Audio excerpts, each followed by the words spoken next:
Winner of the NRI Student of the Year UK, aspiring doctor and stellar medical student, Hussein Kaki has won numerous national awards and is currently exploring treatment opportunities for HIV/TB patients.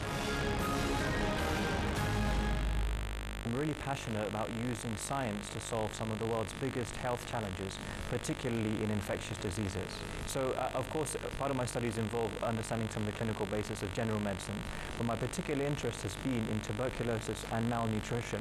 And that is a particular problem in developing countries, and specifically in India, where there is a chronic shortage of food and availability of food. And the unfortunate thing is that plays very unfavorably to tuberculosis, where it's very important for people to be taking their medications on time and with a good balanced diet. So what we're trying to do is to understand the basis of this disease, tuberculosis, which we fully don't really understand about what it is and how we can best treat it, how we can best cure it or stop it from happening in the first place. And what I'd like to do is to see how that interplays with the malnutrition context. People who are malnourished, who don't have an adequate diet, for instance, are more likely to contract infectious diseases like tuberculosis.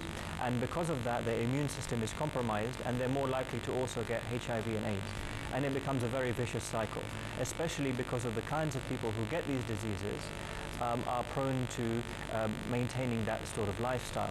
And so what I would like to try and understand in the medium to long term is how we can unpick some of these areas and stop this interplay from happening in the first place. The World Health Organization has a remit to ensure that they've got these grand challenges of global health, one of which is the infectious diseases of malaria, HIV and tuberculosis. Now in 2015 that's going to run out, that these Millennium Development Goals is going to end, and there may be structural de-innovation of these areas. So it's really important that we galvanize support at a local, national and also international level to make sure that there is continued and sustained interest in these areas even after they become less popular. Because even if you can't hear the voices, doesn't mean those voices don't exist.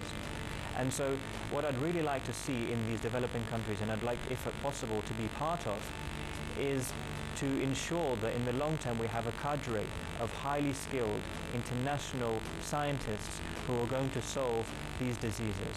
I think a country like India, which I obviously hold dear to my heart as a non-resident Indian, is actually very well placed to be one of the forerunners of this change.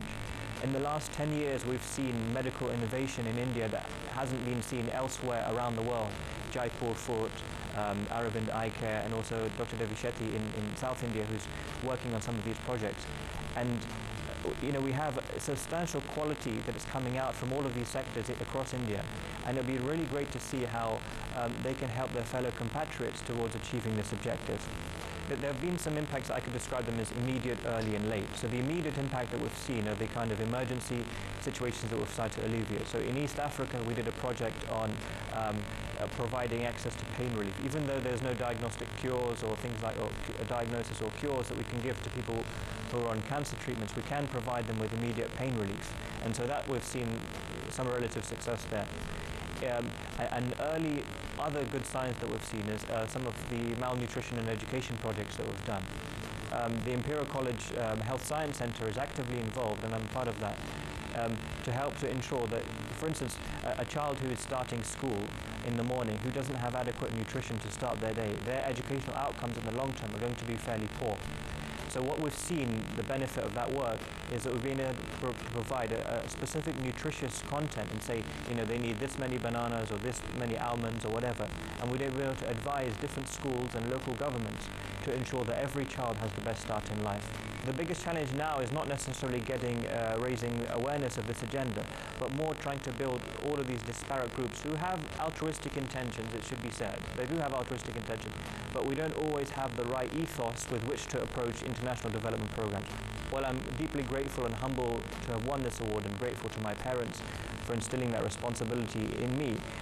But more so, I feel it gives us credence for some of the work that we've done.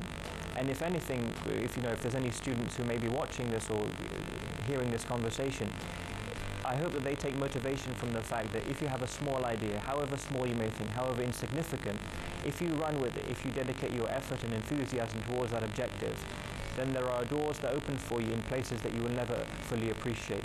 And it's been really humbling for me to have enjoyed some success, but I know there